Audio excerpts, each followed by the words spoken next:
When marking your sheets, you will always mark along the outside edge of your sheet from the top edge downward toward the bottom edge.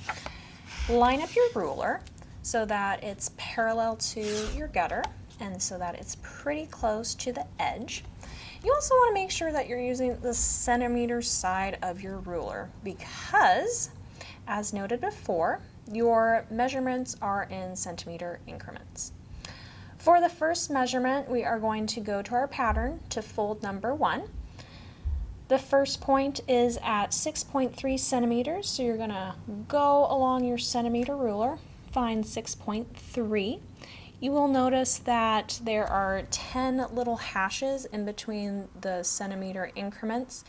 Each one of those is a point. So you go to 6, count 1, 2, 3 little line segments, make a little mark there. For your second mark, again, you're going from the top edge along to the bottom edge, and it's going to be 10.2. So working our way down, we find 2.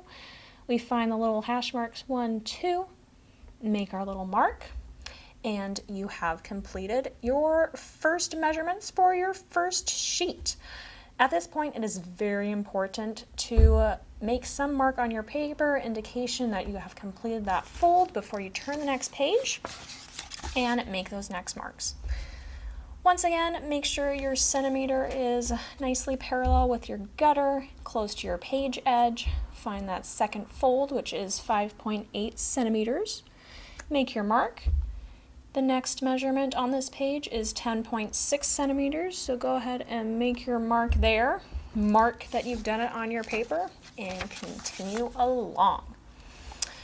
Now, I like to make all of the marks in my book, and then I go back and fold the pages. I get on kind of a little groove, my eyes adjust.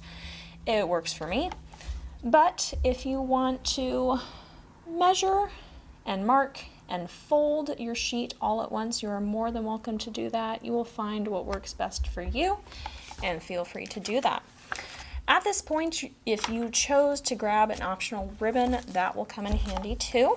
You can tie the front cover and pages of your book back to make it easier to slide your pages in there as you fold, so they stay stationary, you're not fumbling with your pages. I find it to be quite helpful. Well, join us for part 6 of the 6-part video series where we discuss how to fold your pages back so that you can see your design come to fruition. See you next time. Bye.